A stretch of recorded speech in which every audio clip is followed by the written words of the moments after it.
Hi Capricorn, what's up? What's up? Let me get my nail before I lose it. Yeah, let it go. Hope all is well. Okay, make sure my. Anyway, so we are approaching the full moon, Capricorn, and this full moon is in your first house. So the moon in your first house bring up things that were hidden about you, okay, as well as your body, okay. This full moon in your first house is going to oppose the sun in your seventh house. So this energy is highlighting in your relationship, your twin flame, your lover, your boo thing, okay, whoever your divinely guided partner is, okay.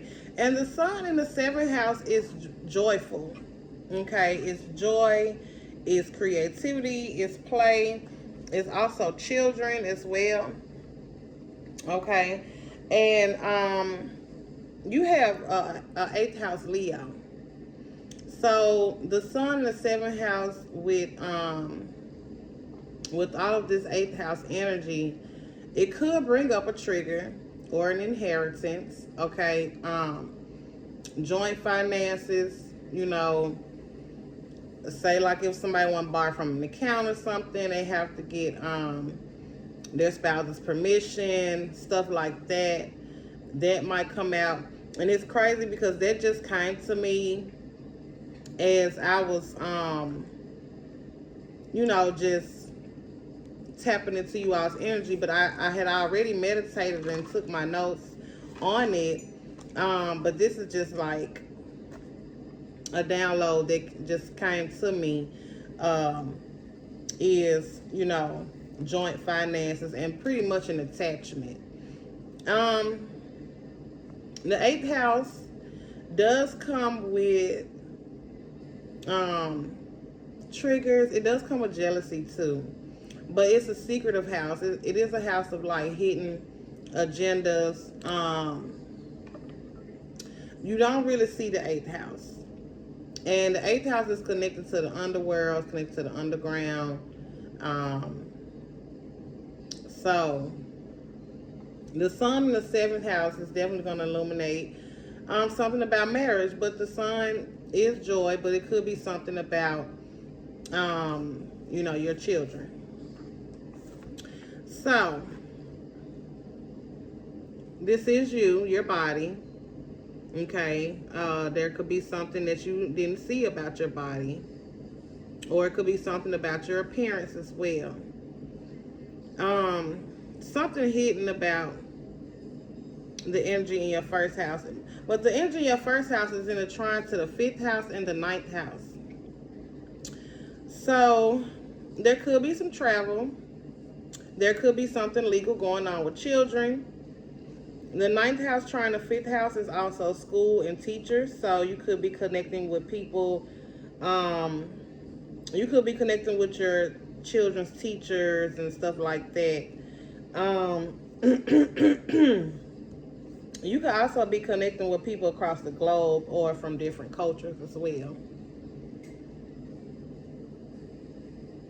The sun in your seventh house is going to try to Saturn retrograde in your third house and Neptune retrograde in the third house, and then Scorpio in your 11th house. So the seventh house and third house is in a trine to the 11th house. You could be traveling with your spouse. You and your spouse could be traveling, could be trending on social media. The third house is the house of gossip. So, you know, there could be, you know, gossip about your traveling and stuff like that, or you could be doing a lot of posting, okay. Yeah, like you and your spouse is trending on people's news feed, okay. It could also be something connected to siblings, okay. With the third house trying the ninth house, your sibling could have some things legally going on. Your sibling could have some legal problems. Your sibling could be traveling or going on a trip.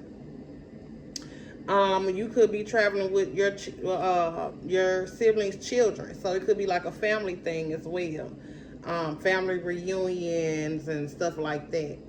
Of course, the ninth house is also connected to passports. Some people could even be getting passports for their children, or have gotten passports for their children. You could also be connected to a Pisces with this third house, or your sibling could be a Pisces. Okay. Now, I will say the third house trying to the seventh house is third parties. Okay. It could be partying, like the Three of Cups. The Three of Cups is celebration, it's partying and stuff like that. It can be in a good sense too. You know, it don't always have to be just, you know, it don't have to be negative, like, you know, an actual third party. But that energy is very well present. There could also be gossip surrounding your marriage and relationship, or you could be gossiping with your partner about your friends. Like, it could go both ways. It's a trine. So, you know, or you could be communicating with your friends about your partner. Okay. But either way, the communication is regarding your friends, social media, and your partner. And then you have a lot of eighth house energy as well. So the eighth house is a nosy house, okay, because they want to know about you. You know, your money, your sex life, your children, you know, what you got or what your spouse got. Like, the eighth house can be nosy, okay, but the eighth house is secrets. So this sun in the seventh house, it could reveal secrets about your partner, okay. It could also reveal some secrets about a child in connection to your partner, because like I said in the beginning, the sun is in the seventh house, but you have Venus and Leo in the eighth house, Vesta and Leo. Venus conjunct Vesta and Leo in the eighth house. They're actually conjunct in the eighth house. And then you have Mercury and Leo in the eighth house. So, this is very romantic, I will say, very sexual, okay, highly sexual. Sexually creative. You know, this is a very creating energy, you know.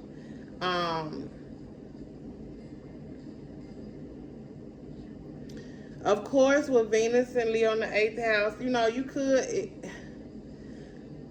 the Venus and Leo in the eighth house, you know, it's connected in a lot of ways. It is connected to the fifth house, but it's also things of value, things of quality, like high value things. It's also royalty, you know. The eighth house is very karmic as well, but it's an attachment. It's an attachment, and you know, it is secretive, but the sun is in the seventh house. So the sun is traveling behind all of this sun energy. So yeah, I mean, it could be very positive with the sun here, but the sun is in a square, Capricorn. The sun in your seventh house is in a square to your fourth house, okay? Chiron and Aries in the fourth house. So, something about your marriage and, you know, wanting to have somebody in the home, or something going on in the home, or moving, or just in the home, or something like that, okay? So yeah, like that could be moving in together or something like that. But you and your spouse could also be hanging out with childhood friends or siblings and family as well, with that seventh house and the trine to the third house. So with the sun in the seventh house square to the fourth house,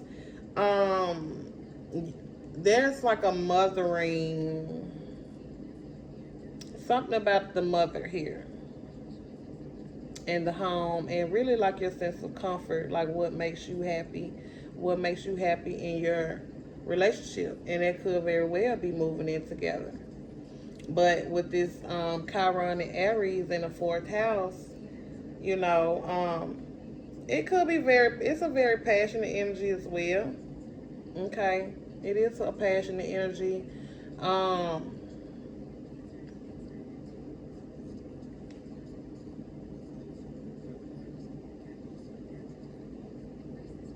there could be some fights and arguments, like that could be possible as well. But Chiron and Aries in the fourth house is also like a father. Okay, so there could be some father issues um, as well. With Saturn retrograde and Neptune retrograde in the third house, you could be connecting with your partner through music and poetry. Okay.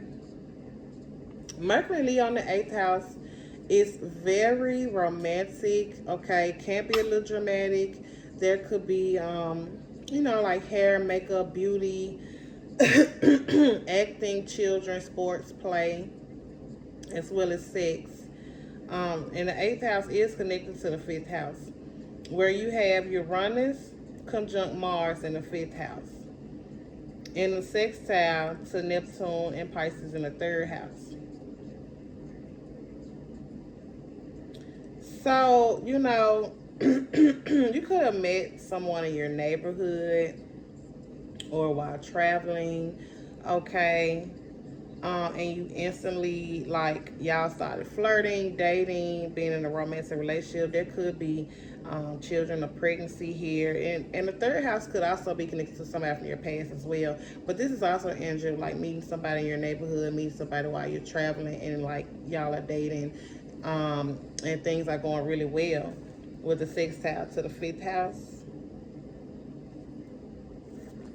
But the eighth house is in the square. So with this eighth house in the square to this fifth house, this is some fears.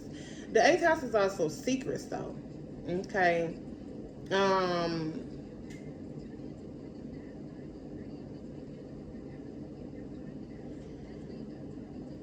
The eighth house square to the fifth house could be some secrets or some like some fear when it comes down to pregnancy, or some secrets when it comes down to sex, when it comes to your children. Okay. And also with all of this eighth house energy, this, because this going to be an energy of like porn and like OnlyFans, like sex workers, people that you are like sexually attached to and attracted to, because the eighth house is like a sexual attraction. Okay, so with the square to the fifth house, it could be something about an entertainer, or it could be something about like a child or children or something like that. Okay. Neptune and Saturn in the third house. It could bring up like some stuff with your sleep and your dreams and stuff like that, sleep patterns. Okay. But then again, too, like, also be mindful of DWI, driving while intoxicated, or driving, under the influence and stuff like that. So, yeah, the third house, sixth house to the fifth house. There could be someone from your childhood, someone from your past, someone that you used to date from your childhood or from your past, or like someone you used to have sex with from, in your childhood, or something like that, or someone that you had children with from your childhood or from your past. Or this could be like someone you had children with that you met in a neighborhood or in a community or whatever. Now, with Neptune in the third house and Saturn in the third house, of course, this is a dreamy energy. It's like your imagination, coming up with creative visions, It is a very creative energy. But like I said, there could be a strong sexual attachment to someone as well. And like a sexual obsession, or there could be an obsession here.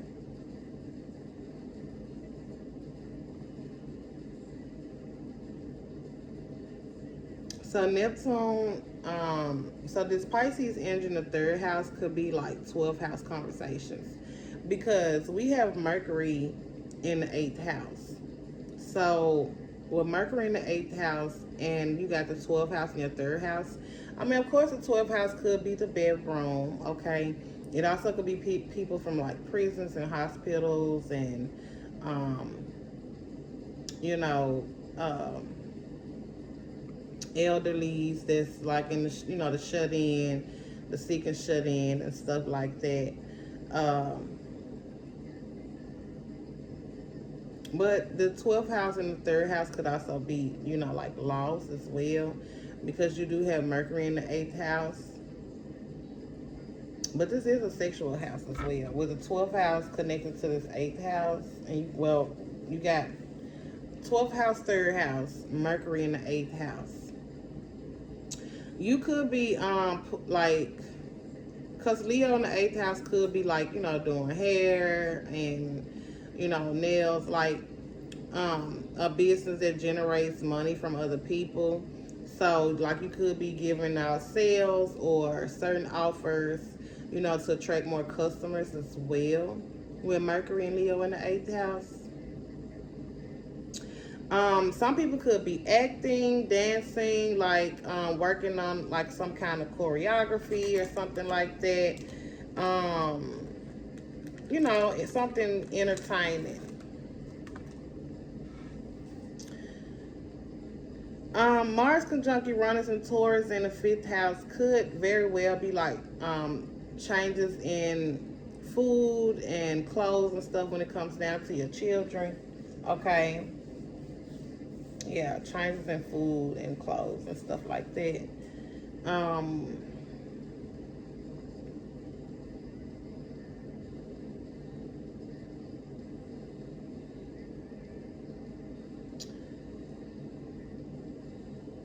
And let's see.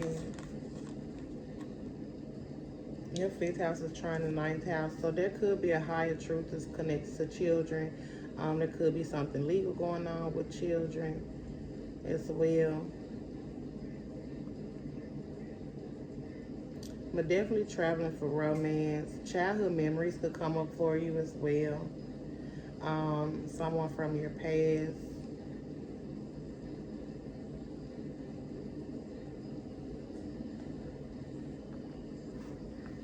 But like I said, you got Venus conjunct Vesta and Leo in the eighth house. Which is the secret of how there could be some secrets about children, or secrets about something creative that you're working on as well.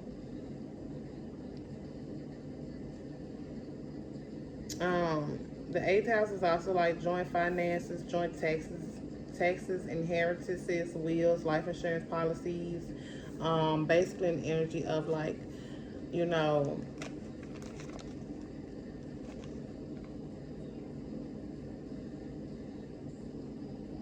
I said like from preparing yourself for when you separate from this earth in the physical form.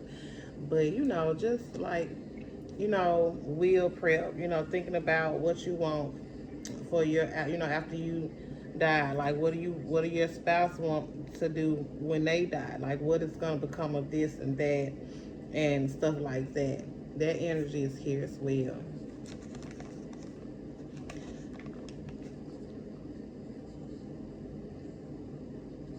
Like I said, all this eighth house energy as well could be an obsession.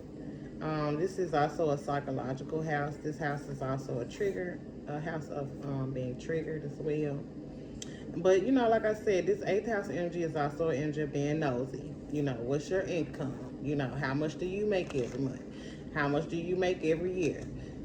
How much do you charge for this? How much do So, how much do you make doing this job? You know what I mean? It is a nosy energy. So I will say that the eighth house is also very karmic. Okay, it's connected to the past and the past lives. This is also your sex life, and it's the house of your reproductive system. So with Vesta conjunct Venus and Leo in the eighth house, some people could be planning for children, or again like fertility treatments, or trying to see if they're sexually healthy or capable of having other children, stuff like that. This is also an energy of like adoption and stuff like that as well. It is an energy of being deeply attached. You can even be like,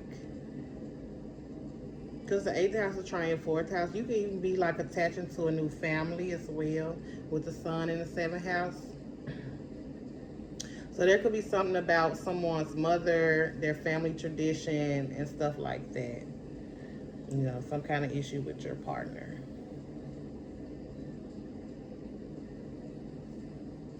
But yeah, with this eighth house square to the fifth house, there could be secrets surrounding children or even death in connection to a child. There could also be secrets about a pregnancy as well, or like an abortion or whatever as well.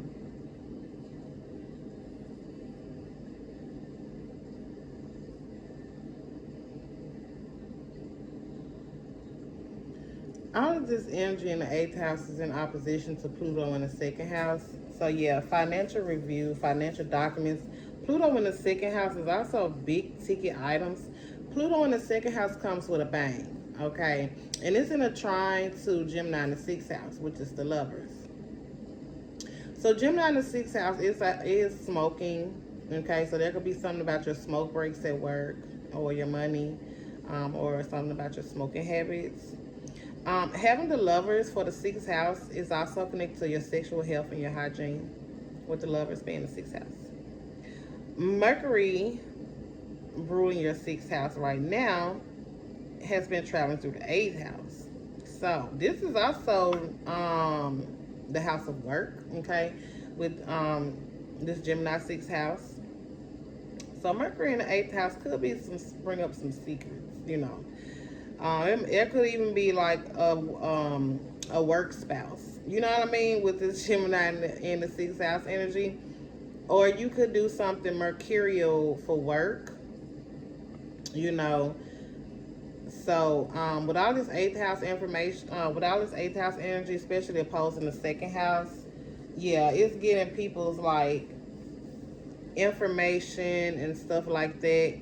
Getting people's, you know, income information and addresses and stuff like that, okay? Because Pluto in the second house is it's second house things, cars, houses, like, you know what I mean, stuff that might need financing. Lastly, the fifth house is the house of entertainers. It's play, it's happiness and joy. Okay, now there could be a happiness killer because the sun is in a square, but there could be issues connected to children and pregnancy as well. Okay, but this energy, the highest energy of all with this square is love, because the fifth house is connected to love. Okay, love creates. So that is what I have for you, Capricorn. Be sure to subscribe so you'll be notified when I post another video. And I will see you in the next one. Peace.